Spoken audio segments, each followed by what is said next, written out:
नमस्कार आदाब, आप देख रहे हैं दबंग मेल न्यूज़ चैनल। मैं आपका दोस्त इमरान रज़ा। आज हम इसमें मौजूद हैं फरीदाबाद सेक्टर 12 कोर्ट में, जहां हमारे सामने एक मामला प्रकाश में आया है कि एक महिला जो कि इस शादी को 15 साल से ऊपर बीत चुके हैं, 3 बच्चों को छोड़ के वो आज अपने आशिक के साथ भाग चुकी है। अभी हमारे साथ बात करने के लिए पीड़ित मौजूद हैं, जिनकी पत्नी भागी है, उनके पति अभी हमारे साथ मौजूद हैं। आइए इनसे जानते हैं क्या है पूरी घटना और किस तरीके से ये पूरा वारदात हुआ और क्या क्या दिक्कतों का सामना करना पड़ रहा है, क्या क्या है पूरा मामला। आइए इनसे तफसील से जानते हैं। जी, क्या नाम है आपका? जी, मेरा नाम अमरचंद शर्मा है। पिताजी का नाम रामचंद शर्मा है और निवासी मैं बालाजी कॉलोनी, गांव कन्नेरा, बल्लभगढ़, फरीदाबाद का रहने वाला हूं।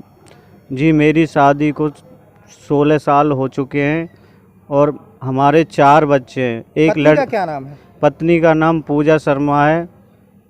उसका गलत दूसरे आदमी से मेरी पत्नी का विनोद कुमार शनोब देवेंद्र सिंह के साथ नाजायज संबंध हैं। क्या कब से नाजायज संबंध उनके साथ हुआ, कब से वो उनके संपर्क में आई? मुझे तो अभी लगभग 2.5 महीने पहले मालूम पड़ा था, लेकिन मैं विनोद को लगभग 4 महीने से जानता हूं कि मेरी पत्नी आज से लगभग 7 महीने पहले श्याम टैक्स कंपनी सेक्टर 58 में जॉब के लिए पहली बार गई थी। उससे पहले मैंने कभी कोई जॉब नहीं कराई। वहाँ कंपनी में वो सुपरवाइज़र है शायद विनोद कुमार, उससे मेरी बीवी के वहीं पे सेटिंग हो गई। हाँ, अवैध संबंध बन गए। वो एक दिन सबसे पहली बार मेरे घर पे मेरे पीछे से आया। मुझे बच्चों ने बताया, दिन में आया था, तब मैं ड्यूटी पर था। मैं शाम को गया, मेरे बच्चों ने बताया कि एक मम्मी का वो आया है। क्या करते हैं आप, कहाँ काम करते हैं? मैं अब फ़िलहाल तो 3 महीने से दिल्ली काम कर रहा हूँ और उससे पहले मैं बल्लभगढ़ ही काम करता था, सी गेट पे। मेरा वेल्डिंग का काम है, फैब्रिकेशन का। हाँ जी। अब मेरी पत्नी 10 नवंबर को रात में विनोद घर पे बुलाती थी। मेरी पत्नी 10 नवंबर को घर पे आया हुआ था। किसी पड़ोसी ने मुझे फ़ोन करके बताया, मैं दिल्ली में था, कि तेरे घर पे कोई बंदा आया हुआ है और अंदर से गेट बंद है। तो मैंने अपनी पत्नी को फ़ोन किया। मैंने कहा, घर पे बच्चे ने फ़ोन उठाया, बच्चों से मैंने पूछा, बच्चों ने बताया कि विनोद अंकल आया है। मैंने कहा अपनी मम्मी से बात कराओ। मैंने अपनी घरवाली से बात की और मैंने उससे कहा, इस कुत्ते को अभी भगा और मैं अभी आ रहा हूँ, तू क्यों रात में घर बुलाती है। इस तरह मैं घर पहुँचा रात के 11:30-12 बजे। तो मैंने पत्नी से कहा कि अब सुबह बात करेंगे, अब तू आराम से सो जा। सुबह बातें हुई, मैंने खूब अभी क्या घटना हुई, आपको किस कारण से यहाँ कोर्ट आना पड़ा, इस बारे में बताइए कि अभी क्या घटना घटी और किस कारण से आपको कोर्ट आना पड़ा, क्यों आप कोर्ट आए हैं? मैं कोर्ट आया हूँ कि मुझे उससे अपनी जान का भी खतरा है और मुझे उसने घर से लगभग 29 नवंबर को उसने मेरे को घर से निकाल रखा है। मुझे ना घर में घुसने देती है, ना रहने देती है। सारा घर का सामान, रुपया, पैसा और मकान सब उसके कब्जे में है। अब 15 तारीख को मैं और मेरे भाई भतीजे दिल्ली से सारे उसको समझाने के लिए आए कि तू ये क्या कर रही है, कुछ तो वो कर ले, बच्चों का भविष्य खराब हो रहा है। तो उसे समझाने आए। उसने हम पर ही सब पर झूठे आरोप की एप्लीकेशन लगा दी सिकरौना चौकी में। पुलिस ने हमको बुलाया, बिठाया, हमने भी अपनी सारी बात बताई, हमारे भी बयान वहाँ पे हुए। तो उसमें गलती पूजा शर्मा की ही पाई गई और हमें छोड़ दिया गया। अब दिक्कत ये है कि अब वो घर में भी नहीं रह रही है। घर का आधा सामान ले करके वो विनोद के साथ में कहीं, हमें पता नहीं है कहाँ रह रही है। नहीं, हमारे पास फ़ोन नंबर। कौन है ये विनोद, आप उसको पहचानते हैं, जानते हैं? कुछ है उसके सबूत है आपके पास? उसका मेरे पास फ़ोटो है दिखाइए। और मैं इसको, ये है विनोद कुमार। कितने दिनों से जानती है आपकी वाइफ इनको?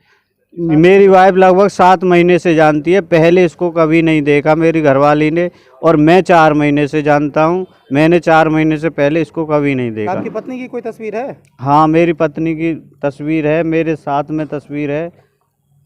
ये मेरी वाइफ है पूजा शर्मा और ये मैं हूँ।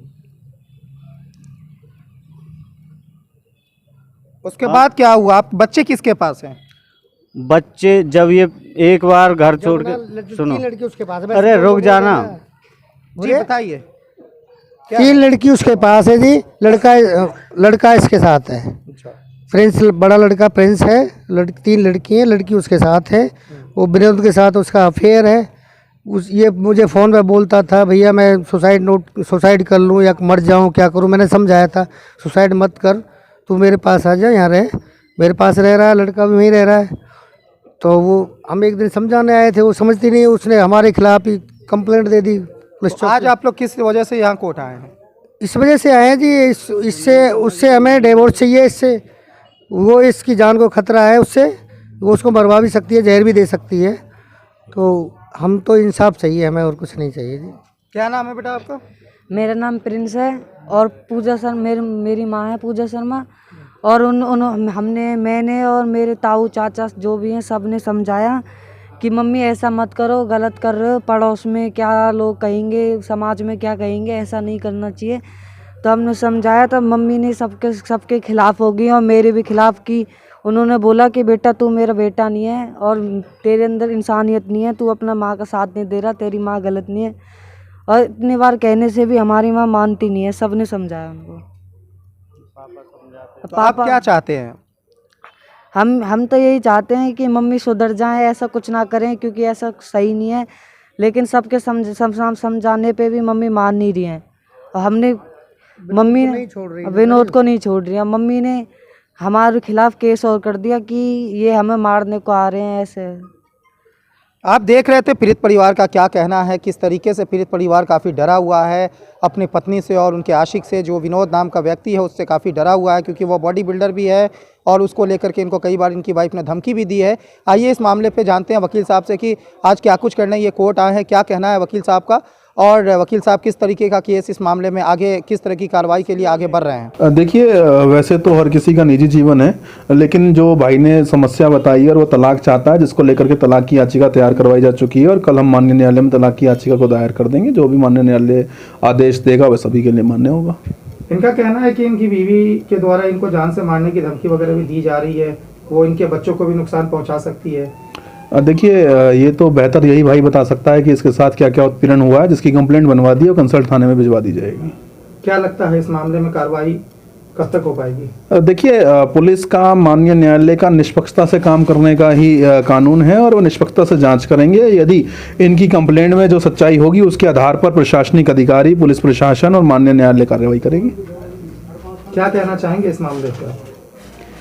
देखिए, अभी मामला न्यूली आज हमारे पास आया है, पूरे मामले को भी हमने रीडअप भी करना है। अभी तो हम यही कहेंगे कि न्यायालय पे विश्वास रखना चाहिए, क्योंकि माननीय न्यायालय सभी के लिए न्याय को लेकर के ही आता है। इसलिए व्यक्ति जब हर जगह से हराश हो जाता है, अपने घर परिवार से, अपने पत्नी से, अपने बच्चों से, अपने माँ बाप से, तो न्यायालय की ओर अग्रसर होता है।